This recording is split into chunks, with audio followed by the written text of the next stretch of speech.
Well, the Christmas season officially comes to a close this Wednesday, January 6th, the 12th day of Christmas, which is also known as the Epiphany, or the Feast of the Three Kings.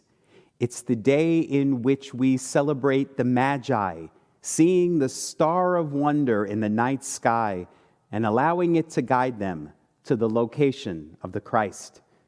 Last week on December 21st, the winter solstice, observers from around the world witnessed another extraordinary event in the night sky. The two largest planets in our solar system, Jupiter and Saturn, aligned to create what some have called the Christmas star, a rare event that hasn't been seen since the Middle Ages. The Magi may have experienced something similar to the Christmas star on that very first day of Epiphany. The word Epiphany comes from a Greek word meaning to reveal. When we experience epiphanies in our lives, the divine is revealing itself to us in new and powerful ways. As we heard in our words of integration and guidance today, the Epiphany story from the Bible is a highly symbolic one, which means it's not just about the Magi or the baby Jesus. It's about us. The Epiphany story is our story. It's about allowing ourselves, like the Magi, to be guided by that perfect light. Now, the Epiphany story from the Bible, which I just read for you today, is only told to us in Matthew's Gospel. So we don't really know a lot about who the Magi actually were. The writer of Matthew's Gospel simply refers to them as wise men from the East. Notice, he doesn't say that there were three of them, and he doesn't say that they were kings. I think the famous Christmas carol, We Three Kings, popularized this idea, but it's nowhere to be found in Scripture. The writer of Matthew's Gospel referred to them as wise men, meaning they were men who possessed wisdom. Now, I've told you before, wisdom is very different from knowledge. People who possess knowledge know a lot of facts, but people who possess wisdom possess a deeper level of spiritual knowing, a deep intuition. The wise men were called Magi. That's where we get our word magic from. But these wise men weren't magicians as we understand them today. Magicians today are all about sleight of hand and illusion, trying to trick us and fool us. But the original source of the word magical was more in line with the word mystical. Mystics are people who aren't trying to fool us with illusion, but who are trying to reveal to us the truth of our being. The Magi in today's gospel story were truth tellers or seers. They may have been astrologers or shamans or clairvoyants. They had a special gift of vision.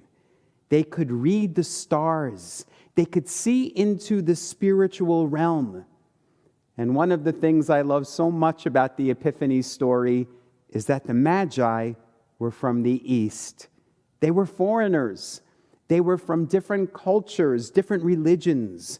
They were from the Eastern religious traditions. And yet they were the very first people in all the world to recognize the light of the Christ. What this means for me is that the light has come for everyone, not just for Christians, but for all people. What the Feast of the Epiphany asks of us is to recognize that the light of the world was not only born in a baby more than 2,000 years ago, but is alive in each and every one of us today, right here and right now. That's why the Epiphany is all about the discovery of the light within us. All of us are wise men and women, people of vision and intuition. When we seek the light within and allow ourselves to be guided by it and transformed by it. That's why the Magi bring gifts of transformation with them: gold, frankincense, and myrrh. I've talked with you before about alchemy, about how base metals exposed to fire are transformed into gold. Gold represents transformation, and frankincense is an incense which our Eastern brothers and sisters use in meditation and prayer to open up the senses to the spiritual realm. And myrrh is a tree resin used as a balm for healing. These gifts represent transformation and healing. When you, like the Magi, seek out the light within and allow yourselves to be guided by it, you too will receive the gifts of transformation and healing. Now, there's one more person from today's gospel that I haven't talked about yet, and that's King Herod. King Herod, the political leader, wanted to destroy the light. Herod represents our ego. Herod was a man so full of ego, known for trying to impress the people of his day with grandiose buildings and wealth. The discovery of the Christ is a threat to his power, so he commands the Magi to find the location so that he can destroy the light. But notice, once the Magi discover the Christ, they no longer follow the commands of King Herod anymore. Instead, we hear they returned by another road. My friends, when we discover the Christ light within us, we stop listening to the voice and commands of the ego. Rather, we take another road and we follow the way of the Spirit. So on this Epiphany Sunday, let us not just remember the Magi, but let us dedicate ourselves to becoming the Magi.